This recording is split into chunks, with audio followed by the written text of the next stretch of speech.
Aujourd'hui, on va parler du paradisme.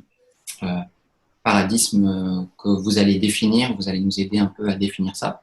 Donc, on a aujourd'hui Jarel, qui est pour le mouvement raélien le responsable planétaire du paradisme. On a Jean-Pierre Saulnier, qui est le responsable du mouvement pour le paradisme pour l'Europe. Et puis, on a Marilyn, qui, comme moi, un peu va exprimer son ressenti par rapport au paradis. Merci, Parel. Alors, merci, Michael. Je m'appelle Jarel, je vis en Australie. Et je suis né en France, mais ça fait depuis 30 ans que je suis en Australie. Et j'ai connu le paradisme à travers le mouvement raélien. À l'époque, il ne s'appelait pas encore le paradisme. Et il n'avait pas de nom. Mais en fait, le paradisme, comme on va le voir, c'est le système de société du paradis. Alors, on va en parler, mais ça a été une passion pour moi depuis que j'ai fait des études d'ingénieur. À un certain moment de ma vie, je me suis retrouvé au chômage et je comprenais pas pourquoi il y avait tant de choses à faire, tant de chômeurs et pourtant tant de choses à faire et que les gens voulaient travailler et qu'il n'y avait pas d'argent pour les faire travailler. Ça semblait bizarre. Il y avait énormément de travail à donner et qu'on n'arrivait pas à ajuster du travail à donner aux gens qui voulaient travailler. Et ça m'a fait réfléchir à l'économie. À l'époque, j'étais jeune ingénieur, j'avais un peu de temps et j'ai écrit un bouquin sur l'économie qui s'appelle Le paradis, c'est 100% de chômeurs. Et c'était en 1993. Et depuis, je me suis passionné pour l'économie. Et puis voilà, je me suis impliqué de plus en plus jusqu'à devenir responsable du paradisme. Alors, le paradisme, qu'est-ce que c'est? D'où ça vient? On va dire un peu plus. Qui a créé le mouvement de paradisme? Alors, le paradisme, le nom du paradisme, ça a été trouvé par Raël, qui a décrit cette société du paradis. Un paradis, c'est un système de société très spécial où les gens n'ont pas besoin de travailler parce que tout leur est fourni. C'est une société d'abondance où tout est gratuit, donc il n'y a pas besoin d'argent, il n'y a pas besoin de travail. Et les gens ne font que ce qu'ils ont envie de faire. Mais alors, comment ça marche économiquement et politiquement? C'est un petit peu ce que Raël nous a décrit dans ses messages qu'il a reçus en 1973 et en 1975. Et c'est ce système de société d'une civilisation technologiquement très avancée et qui leur permet de vivre bien dans un état d'abondance grâce à la technologie. Alors, cette description a été donnée dans ces messages par un être extraterrestre. Bon, ceux qui ne connaissent pas Raël, il faut savoir qu'il a rencontré un extraterrestre en 1973 qui lui a donné ce message. Et dans ce message, il décrit cette civilisation paradisiaque, de cette civilisation très avancée scientifiquement, ils sont même capables de créer la vie. Ils nous ont créé en laboratoire. Et ils nous ont dit que bien, vous allez arriver au même passage par lequel nous sommes passés, où nous avons dû faire cette transition vers cette société de paradis, qui est un véritable paradis, où grâce à la science, grâce à la technologie, grâce à l'automatisation, grâce aux robots, eh bien, on est capable de véritablement vivre dans un paradis. Et c'est cette transformation que nous allons vivre et dont on va parler sûrement au cours de cet entretien. Il y a plein de sujets déjà abordés là, ça c'est sûr. Jean-Pierre, tu veux te présenter? Oui, je suis Jean-Pierre Saulnier, je suis guide raélien, je suis également un retraité, aujourd'hui en confinement. Il y a un coquin de virus qui nous cloue au sol. Mais bon, ça c'est un petit épiphénomène, on en reparlera peut-être. Mais je suis également donc responsable pour la diffusion du paradisme en Europe depuis 7-8 ans à peu près. Et je suis dans le mouvement raélien donc depuis 1974, fin 74. Quoi. Donc j'ai fait un long parcours dans le mouvement raélien, pratiquement la moitié de ma vie, même plus. Et j'ai découvert en fait ce qui m'a attiré énormément, en plus que cet extraterrestre dont parlait Jarel disait qu'il nous avait créé scientifiquement en laboratoire il y a des milliers d'années lorsqu'ils sont venus opérer, faire une opération de terraforming de la planète Terre qui était vierge à l'époque. Ils ont amené leur technologie, leur science. Ils démontraient déjà rien que par ça qu'ils avaient une possibilité fantastique, technologique et humaine de pouvoir faire des choses grandioses. Ce qui ouvre un horizon extraordinaire à l'humanité, car nous sommes juste à l'époque où nous sommes à une voie, là, il y a une croisée de chemin, où on va choisir avec notre technologie deux chemins possibles. La réussite extraordinaire qui va nous entraîner vers les civilisations évoluées de l'espace, ou bien on va se faire péter la figure parce qu'on n'a pas été capable donc d'être heureux sur Terre, entre nous, avec nous. Et, il y a beaucoup à faire. Et le paradisme, justement, est le moyen, le modèle de société qui permettrait et qui permettra, j'en suis convaincu, à l'humanité de prendre ce virage extraordinaire qui va nous conduire vers un état de progression à l'infini dans notre aventure humaine. Marilyn, tu veux te présenter? Alors Marilyn, je suis raélienne aussi, guide raélienne, raélienne depuis presque 30 ans maintenant, donc la moitié de ma vie. Et en fait, avant d'être raélienne, je pensais que la vie c'était un combat. Et puis j'ai rencontré les raéliens, le mouvement raélien. Et là, je me suis dit, non Marilyn, il faut faire sortir tes qualités de femme, humaine, etc. Et ça a changé ma vie. Et je pense que le paradisme peut changer aussi la société qui est dans un combat actuellement pour survivre, faire passer donc cette société en survie vers une société où les gens pourront s'épanouir. Voilà, donc j'espère bien que les politiques aujourd'hui vont s'intéresser maintenant à ce modèle de société parce qu'ils sont en recherche. J'espère que c'est le moment. Ce que je comprends, c'est que le paradisme, c'est un système alternatif à celui qu'on a aujourd'hui et qui ne fonctionne pas. Moi, ma première question, c'est dans ce système, est-ce que les gens travaillent? Eh bien non, le paradisme, au paradis, tu crois que les gens travaillent? Non, ils font que ce qu'ils ont envie de faire.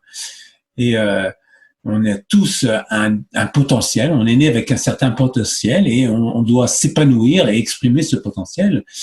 Et qu'est-ce qu'on fait pour exprimer ton potentiel? Eh bien, on fait tout ce qu'on a envie et c'est surtout jouer. On est né pour profiter de la vie. C'est un moment, un passage très très spécial d'être vivant et il faut en profiter au maximum. Alors le travail, c'est quoi? C'est quelque chose qu'on est forcé, une activité qu'on est forcé de faire pour survivre. Eh bien, on peut s'organiser, on peut organiser la société où on n'a plus besoin de travailler. On n'a plus besoin d'avoir des esclaves et de faire travailler les autres pour nous. On peut maintenant créer, on a la technologie pour créer une machine, pour créer des machines qui vont travailler pour nous.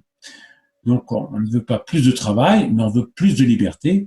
Et c'est le paradis qui arrive. Ça va être la plus grande libération de l'histoire de l'humanité. L'humanité est passée par des différentes phases de servitude et on arrive à la dernière phase où on va pouvoir libérer pas une minorité, mais toute la population du travail forcé. Donc, grâce à la technologie, grâce aux robots. Alors moi, j'ai plein de questions par rapport à ça. C'est déjà, si on n'a pas de travail, comment on fait pour survivre? Parce que si on n'a pas de travail, on n'a pas d'argent.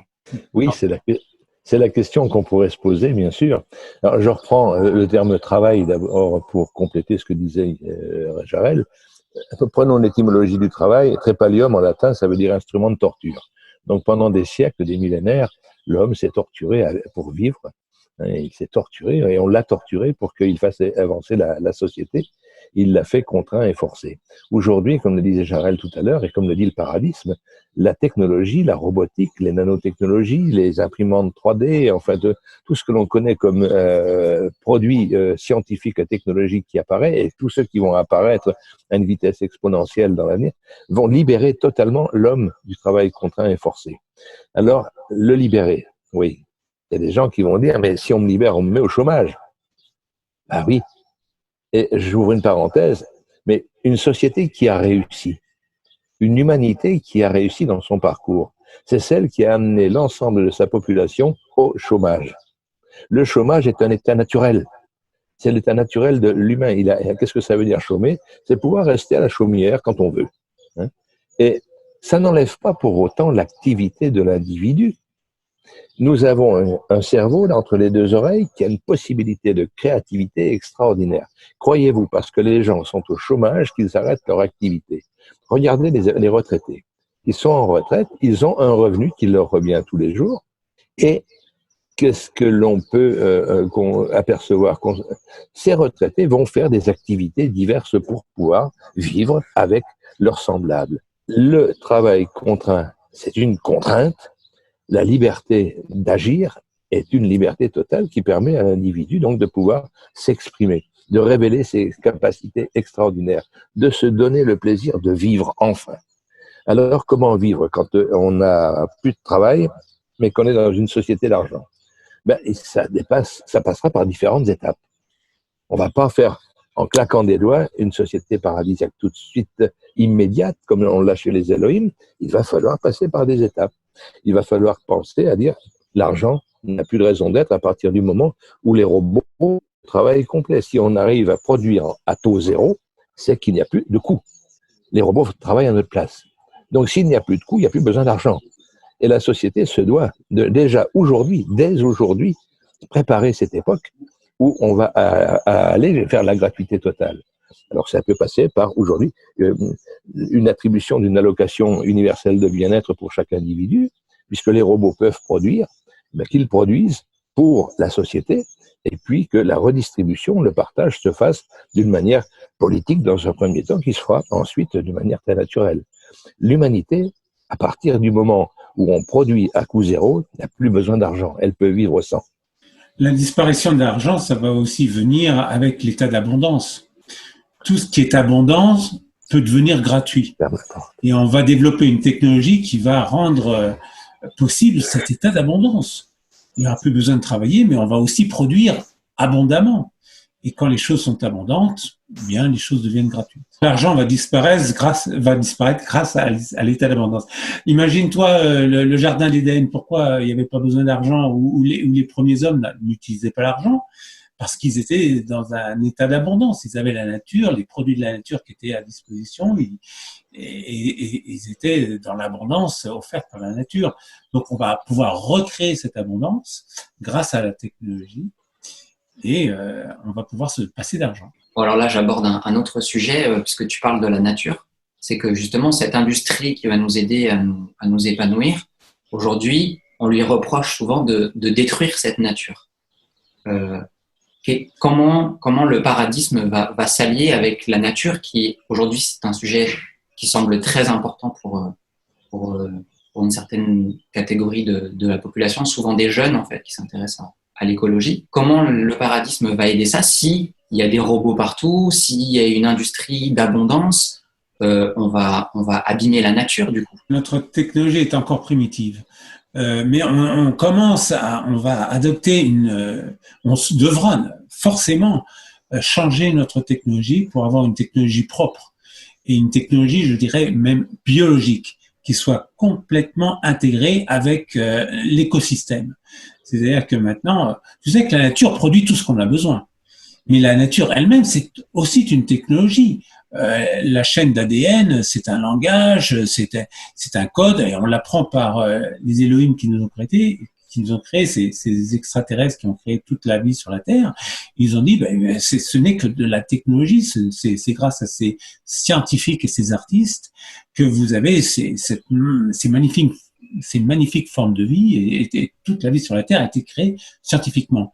Et nous arrivons à ce stade où nous pourrons aussi créer la vie scientifiquement. Donc, on va pouvoir recréer toutes les espèces qui ont été disparues, mais aussi créer de nouvelles espèces, et puis créer des espèces adaptées à notre façon de manger, pour ne pas avoir à tuer des animaux, par exemple, pour automatiquement créer, à partir de la nanotechnologie et de la biologie, créer synthétiquement notre nourriture, par exemple. On n'a plus besoin d'élevage, mais ça sera naturel, puisque ça sera conforme et en harmonie avec la nature, puisqu'on sera capable de recréer la nature comme nos créateurs l'ont fait à l'origine.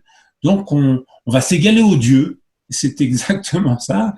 On va s'égaler aux dieux, sachant qu'il n'y a pas de Dieu, mais qu'une civilisation extraterrestre très avancée est venue créer la vie sur la Terre, et nous serons un jour aussi capables de recréer la vie sur la Terre, mais non seulement sur la Terre et sur d'autres planètes.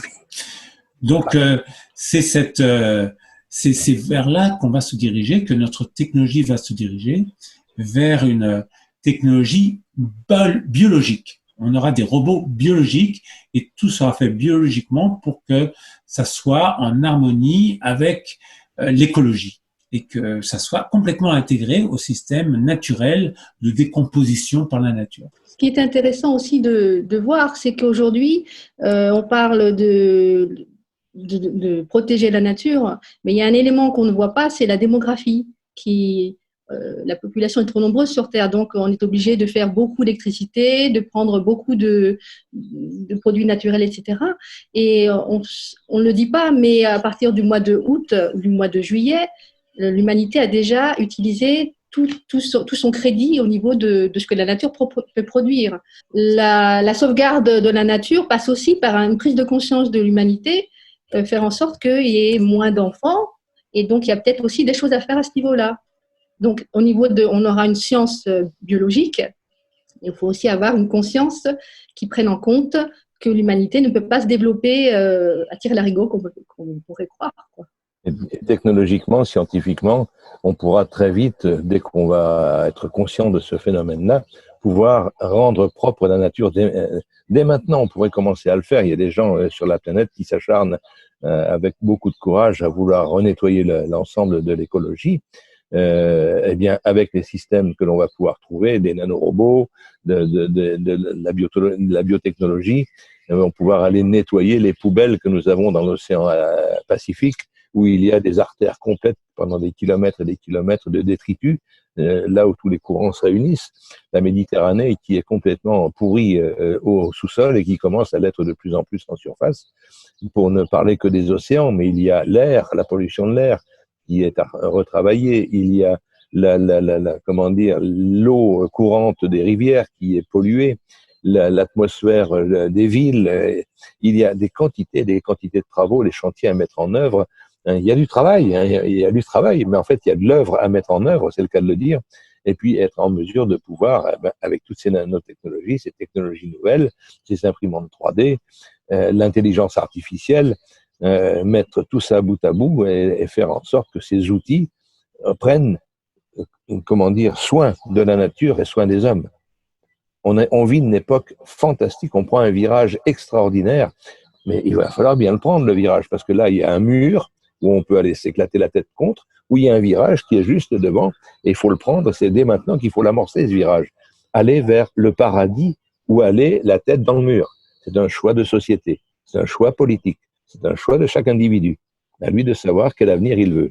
En tant qu'individu, moi, mon voisin, la caissière du supermarché, souvent, moi, quand je discute avec des gens individuellement, ils se sentent impuissants face à toutes ces puissances, ces puissances financières, ces puissances politiques qui tiennent les rênes et qui, aujourd'hui, on sent qu'il y a un réel blocage et qu'on a du mal à changer un peu ces systèmes, même si on a des petites idées, elles sont souvent écrasées, même s'il y a des gens bienveillants sur cette planète, souvent on les écrase dans l'opinion publique ou même on les assassine.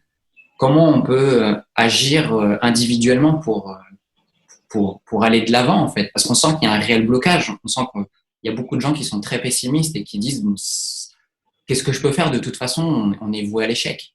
Pendant la décennie qui vient de passer, dans des pays comme la France, par exemple, et d'autres pays européens et autres, on a des noyaux de gens qui se sont réunis et qui ont manifesté, qui ont montré qu'ils n'étaient plus du tout d'accord avec les forces gouvernementales.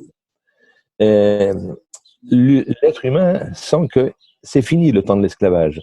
Il sent bien qu'il y a quelque chose qui est en sommeil, mais qui est en train de se réveiller doucement, un espoir, une espérance. Alors ce sont des noyaux aujourd'hui qui sont là.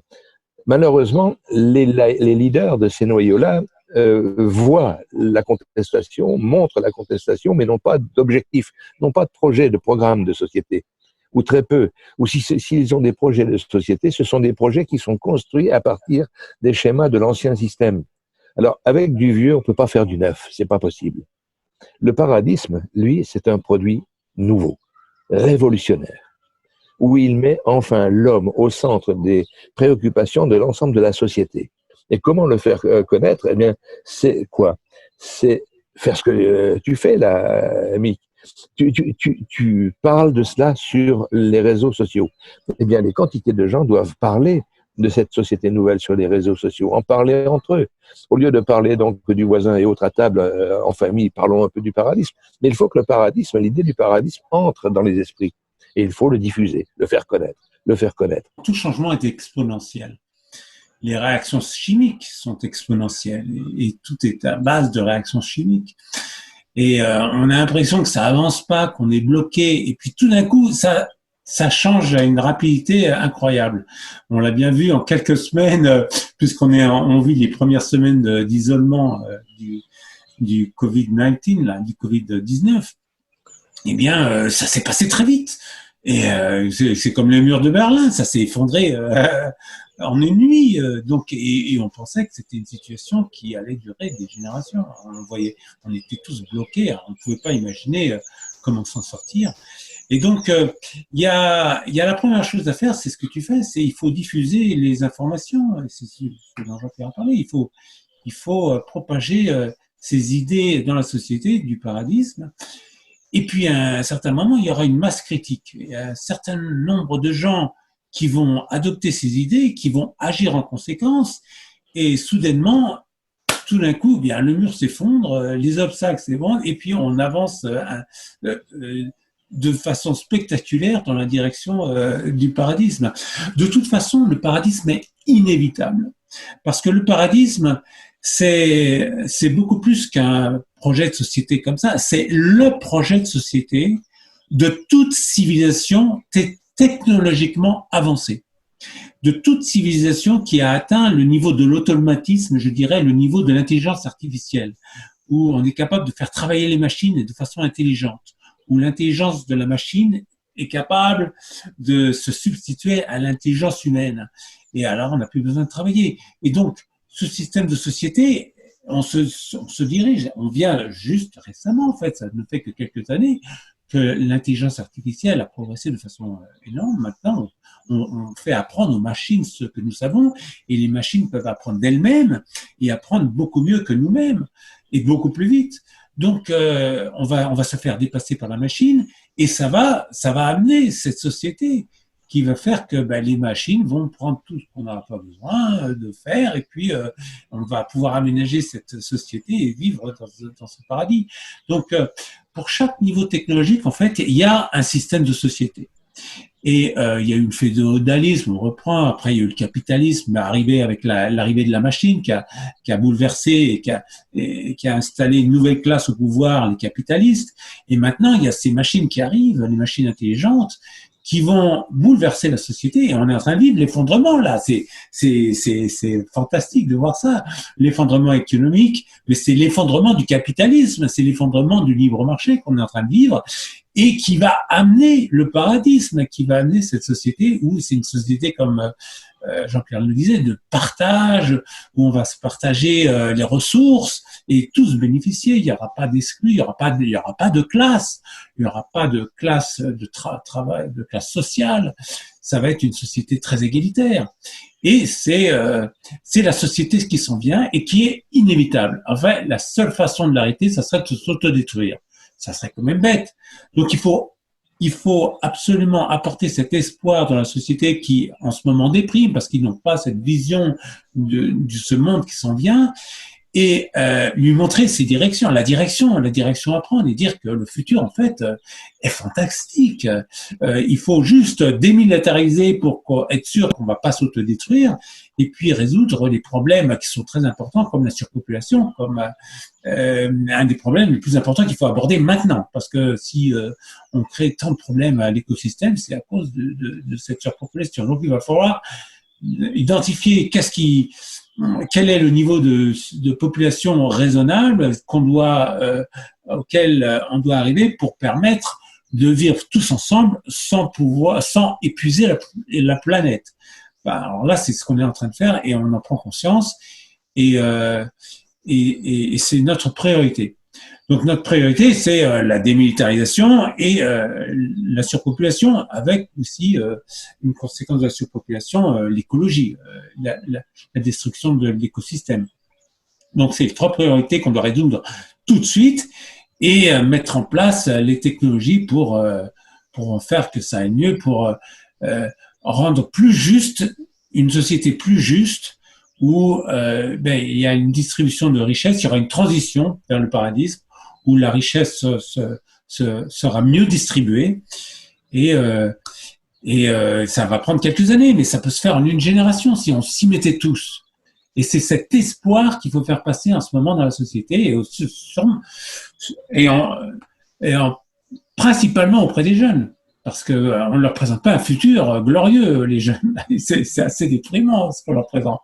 Donc il faut leur dire non, tenez bon et faites en sorte bien qu'on avance dans cette direction. Donc faisons la première chose, c'est diffuser l'information. Et le changement va se faire spontanément, de façon exponentielle. Oui, moi, ce que je voudrais ajouter, donc diffuser l'information, c'est aussi un élément qu'on pourrait mettre en place, qui est déjà dans les têtes de certaines personnes, c'est une allocation. Parce qu'aujourd'hui, comme tu disais, Mika, on est au chômage, le chômage s'arrête, on n'a pas de travail. Et donc, on meurt de faim. Donc, une allocation de la naissance à la mort pour faire en sorte que les personnes n'aient plus besoin de travailler. Et là, la mentalité des personnes changerait. Elles seraient non pas en compétition, mais elles auraient envie d'aider les autres. Et comment on financerait cette allocation?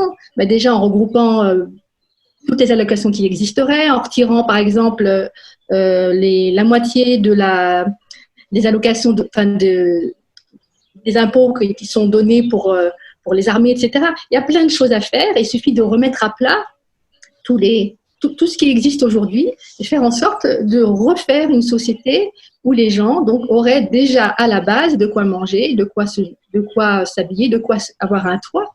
Et ça changerait déjà les mentalités et les gens seraient peut-être plus aptes à réfléchir à un futur positif plutôt que d'être dans le combat. Quand on est dans le combat, on ne réfléchit pas. La question que j'ai là, c'est OK, on a cet espoir, mais qu'est-ce qui manque à l'humanité pour basculer en fait, pour passer à ce niveau de paradisme et qui va décider de toutes ces choses?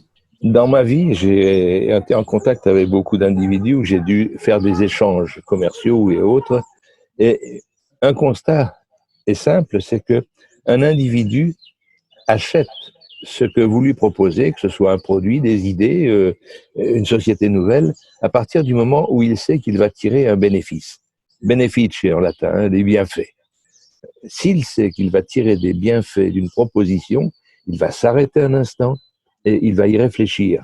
Et si l'objet de sa réflexion fait qu'il accepte les bienfaits, il y a de fortes chances qu'il puisse dire « Ah, ça mériterait d'être essayé ». À partir de ce moment-là, c'est gagné pour nous. L'objectif, quand même, c'est aujourd'hui, c'est de présenter tous les bienfaits que le paradisme peut apporter. Et il y en a une foultitude, je dirais une infinitude. Il y a de tout dans le paradisme. Tous les points principaux que l'humain a besoin pour vivre, il suffit de recenser peut-être avec tout ce qui est la sécurité, tout ce qui est en fait son image de marque, tout ce qui est donc l'horizon, le futur, tout ce qui va être dans son confort, la notion donc de liberté sans argent et puis surtout le climat de sympathie et de bien-être. Si on est capable de leur apporter des réponses sur tous ces points-là, il y a de fortes chances qu'ils disent « Oh, attends, je voudrais bien comprendre davantage » et là le processus se met en marche. Il faut intéresser les gens aux bienfaits que le paradisme peut apporter. Ce que j'ai envie de dire aussi, c'est nous on est raéliens, on a intégré le paradisme, on l'aime, on a envie que ça soit un objectif pour l'humanité parce que on a envie que l'humanité vive de manière heureuse. Moi j'entends des fois des gens quand je discute ils nous disent bah ouais non mais vous nous vendez le paradisme comme un système parfait en fait. Est-ce que pour vous le paradisme est un système parfait. C'est le meilleur système. C'est le système dont on rêve. Quand tu demandes à quelqu'un qu'est-ce que tu aimerais faire, moi j'aimerais être dans un paradis, j'aimerais vivre au paradis.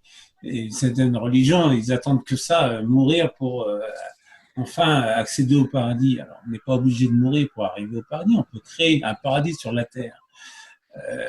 Donc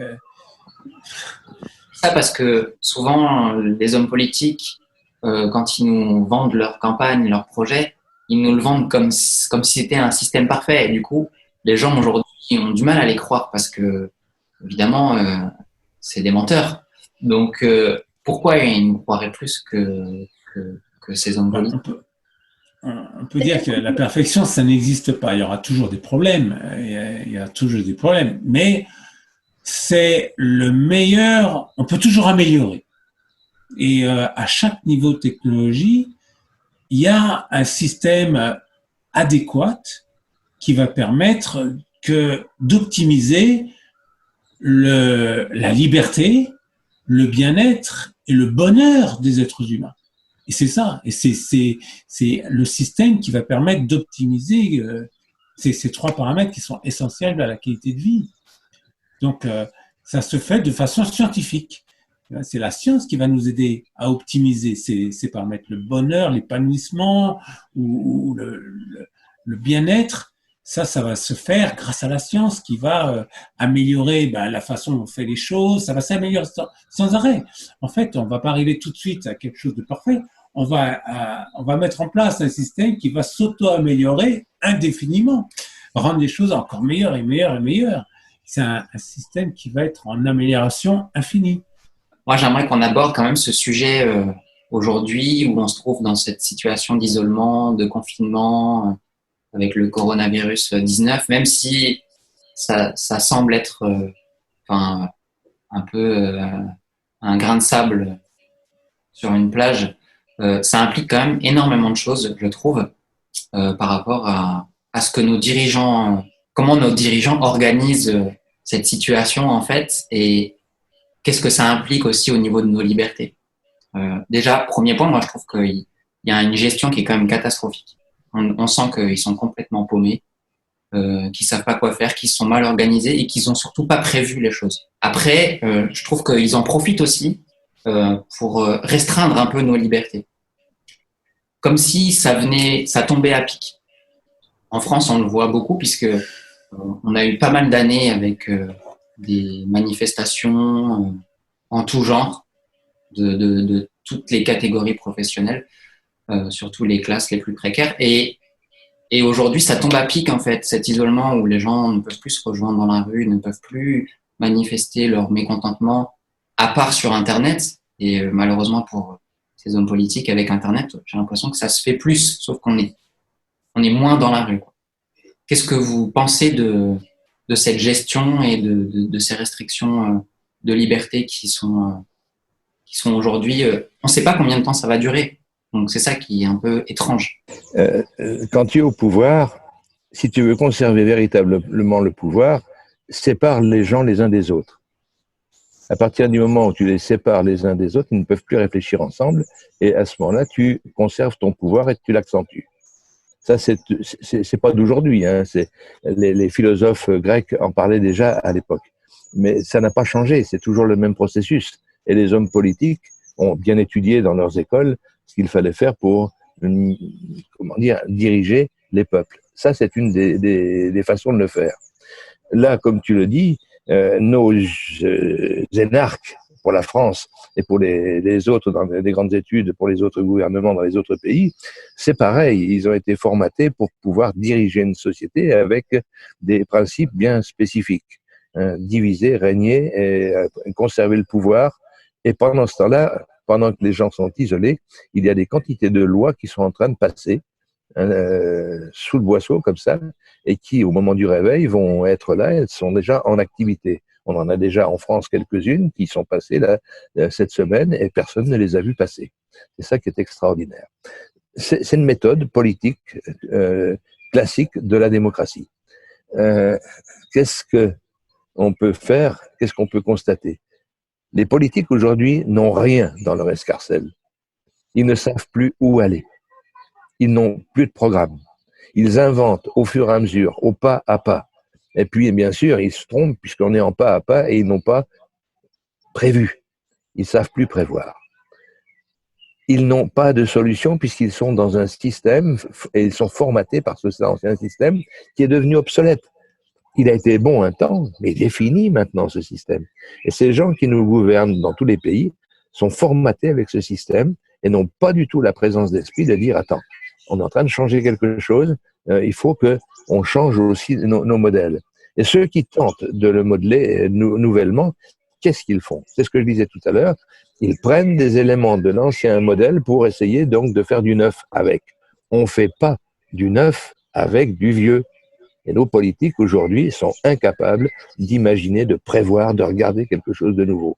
C'est là où il faut rassembler toutes les consciences, les intelligences, les véritables intelligences, ceux qui sont capables de relier les choses entre elles et d'en faire quelque chose très rapidement de très positif. Malheureusement, ce n'est pas l'intelligence qui est au pouvoir. On n'a pas du tout cela. On a une médiocrité qui est la médiocrité qui est au pouvoir. Alors, ce n'est pas péjoratif le mot médiocrité. Médiocrité, c'est le médios, hein, celui qui est au milieu. On a des gens qui sont issus du peuple, du milieu, mais qui ont la bonne fortune, d'avoir de l'aide, d'avoir des systèmes qui sont là, qui se mettent à leur service. Alors, les systèmes, le renseignement, les grandes industries, la presse, enfin, l'armée, tout ce qui est là, qui est dans le système et qui est au service de ces gens qui entrent dans le modèle. Mais ces gens-là sont médiocres. Ils ne peuvent pas apporter quelque chose d'intelligent. C'est impossible. On ne fait pas d'un âne un cheval de course. Nous sommes gouvernés par des ânes. Et pourtant, nous sommes des lions. Eh bien non, c'est toujours les ânes qui gouvernent. Ça doit changer. Ça doit véritablement changer. Et le paradisme veut absolument que l'intelligence, la vraie intelligence, soit à la guidance. Que l'humanitarisme soit là, parce que l'intelligence seule, froide, ça, c'est la catastrophe. L'humanitarisme seul, sans intelligence, c'est la catastrophe. Il faut juxtaposer les deux, c'est-à-dire l'intelligence qui relie les choses, qui sait comment orchestrer, aménager les choses et proposer des choses intelligentes, avec un souci de bien-être pour l'humanité, car il y a le maître mot du premier pilier, l'amour, qui doit être en permanence dans l'esprit de ceux qui guident. Tout ce que je vais penser, dire, faire, proposer, est-ce que c'est bâti à partir de l'amour? Oui, alors on peut faire. Si à un endroit, l'amour n'est pas présent, je dois revoir ma copie. Ça, c'est pour les politiques. J'oserais dire aussi que ça pourrait être aussi pour nous, individus. Mais ça, c'est une autre histoire. Voilà. Je dirais que les problèmes doivent être résolus scientifiquement. Les problèmes actuels sont des problèmes scientifiques. Et quand on laisse des politiques prendre des décisions et court-circuiter les scientifiques, eh bien voilà, voilà c'est l'état dans lequel on aboutit. Donc, on n'a pas les gens compétents pour prendre des décisions. On choisit des gens qui vont prendre toutes les décisions, alors qu'ils ont une expertise très très fine. On peut pas se fier à l'expertise des politiques qui est au niveau du coronavirus. Et ils se choisissent des gens, ils s'entourent de gens avec qui ils peuvent de scientifiques, mais avec qui ils partagent les mêmes idées. Donc il faut donner aux gens, on appelle ça les génies, les plus capables, les plus intelligents, mais aussi les plus sages. Et c'est quoi? 1% de l'humanité, 5% de l'humanité. Il y a 5% dans l'humanité de gens qui sont, dans certains niveaux, les plus sages d'entre nous et les plus experts et les plus compétents. Et il faudra les déterminer scientifiquement, les identifier scientifiquement, et les choisir parmi eux. Comme ça, on est sûr que ceux qui prennent les décisions seront les meilleurs possibles. Voilà, c'est ce qu'on a appelé dans les messages de Raël la géniocratie. C'est ça, c'est tout à fait, c'est mettre un système scientifique pour sélectionner démocratiquement les plus intelligents, les plus capables et les plus sages parmi nous. Un bon système de société, c'est ce que je parlais tout à l'heure, c'est un système de société qui optimise la liberté, le bien-être et le bonheur des individus. Et les décisions qui ont été prises dans cette crise, eh bien, ça, c'est sûr, ça, on emprisonne les gens, on les rend malheureux et dépressifs, et puis on aggrave leurs conditions physiques, parce que en restant en isolement, eh bien, notre niveau de bien-être diminue. Donc, on n'optimise pas ces paramètres. Donc, c'est un mauvais système de société. On n'optimise pas la liberté, le bien-être, le bonheur des individus en faisant ça. Et on ne responsabilise pas les gens. Je pense que pour la guidance, on parlait de niveau scientifique, l'intelligence, etc. Dedans, on peut compter les valeurs humaines. Il faut la compassion, il faut l'amour du partage, l'amour des différences, tout ça. On ne le voit pas au niveau politique. Donc, quand on devra élire des personnes, choisir des personnes, il y aura aussi ça à prendre en compte. Les valeurs humaines que possède la personne, comment elle perçoit le monde. Est-ce que c'est en enfermement, en pouvoir, ou est-ce que c'est en compassion, en écoute, en essayant de trouver des solutions pour la moindre des personnes. Voilà, donc ce sont des valeurs humaines aussi à prendre en compte. C'est ce que vous disiez, Jarel et Jean-Pierre. On peut aussi parler de l'effondrement. Un effondrement, en ce moment, on vit un effondrement. Alors, ça peut être quelque chose d'horrible, c'est sûr, ça va générer beaucoup de souffrance, mais c'est aussi quelque chose de très positif, parce qu'on ne pouvait pas continuer comme ça. Donc, on va être forcé de faire autre chose. Et les gens vont s'activer à essayer de faire les choses différemment et mieux. Et on va aboutir à un système de société qui sera fantastique. Ça va conduire au paradisme. Donc cet effondrement était nécessaire et était inévitable. La répartition des richesses est telle que ça devenait impossible pour la majeure partie, 99% de la population, de continuer à vivre dans ces conditions, en perdant leur pouvoir d'achat au profit de 1%. Donc, du fait de cette technologie qui remplace les gens dans leur travail et que les bénéfices ne sont récoltés que par cette minorité qui possède des moyens de production, ça va devoir changer. Et les gens vont se poser des questions. Et c'est là que le paradisme et l'humanitarisme, c'est aussi ces deux choses, peut-être qu'on en parlera, apportent les réponses aux gens, les réponses aux questions que va se poser la société. C'est marrant que tu parles de répartition des richesses, parce que j'ai écouté un reportage sur France Culture récemment, où il parlait de Trump qui va accorder un supplément de budget face à ce coronavirus de 6 trillions de dollars.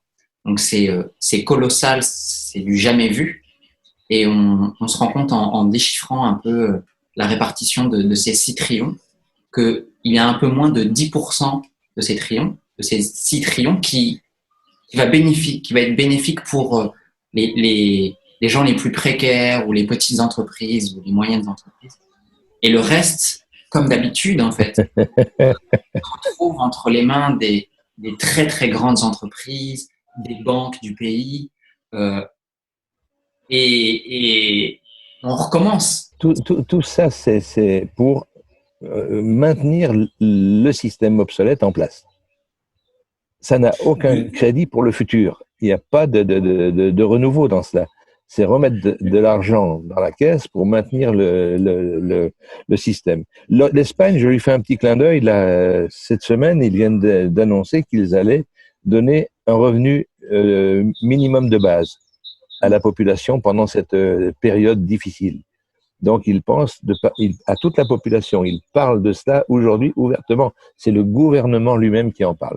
Ça mérite d'être, signalé, parce que c'est un exemple où on commence enfin à dire « Ah, on pense à l'humain ».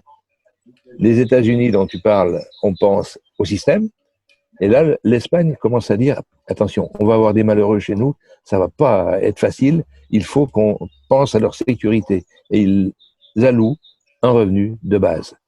Il sera intéressant, suffisant pour survivre, pas pour vivre dans le bienfait, le bien-être totalement, mais déjà ça y est, c'est une toute première étape. C'est le seul pays aujourd'hui qui en parle officiellement. Dans d'autres tâtonnent en ce moment, mais c'est le seul qui en parle officiellement. C'est une avancée. Ça commence, mais il faut qu'on soit derrière. Et il faut derrière présenter le paradisme. montrer toutes comment dire, les filières qu'il y a dans le paradisme, rendre heureux les humains et rendre heureux ceux qui vont les guider. Ça aussi, c'est intéressant. Sur ces injections d'argent, ça va pas marcher. Ben Ça va pas marcher parce que tu peux injecter de l'argent. Le problème, c'est pas la quantité d'argent. Il y a de l'argent. Le problème, c'est que l'argent ne circule pas.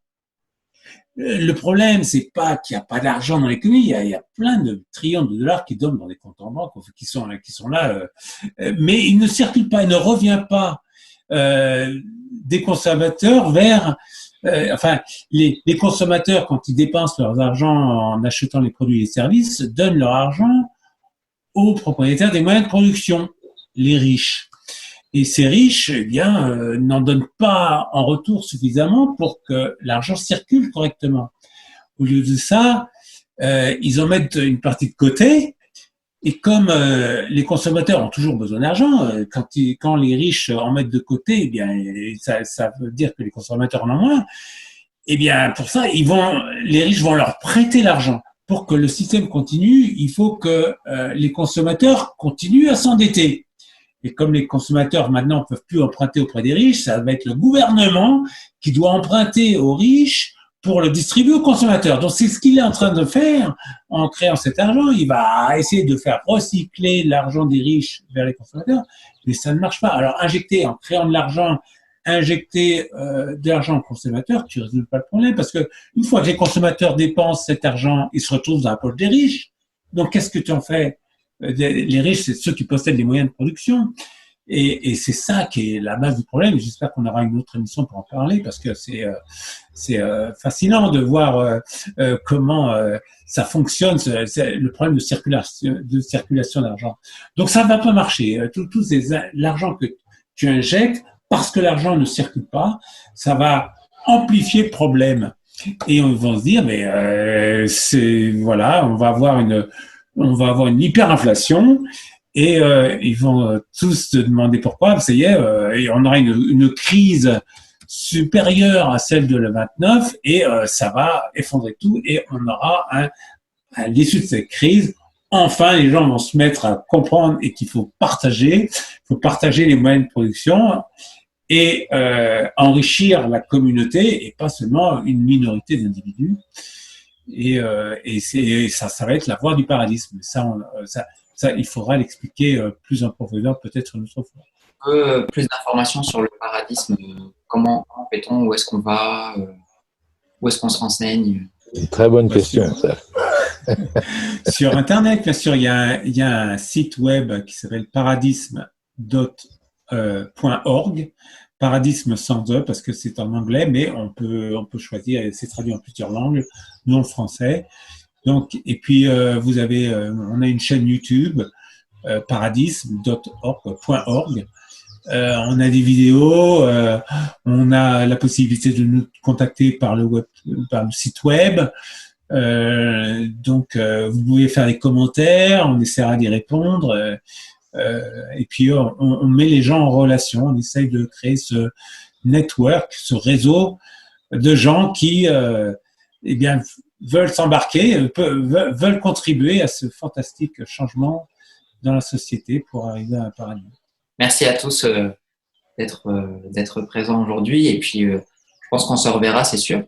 Et puis là, ces prochaines semaines, je pense qu'on va refaire des zooms mais avec d'autres continents pour voir comment ça se passe, quelles idées ils peuvent avoir par rapport au paradisme et par rapport à leur continent aussi. Donc, ça va un peu étoffer la discussion. Merci beaucoup et puis à très bientôt.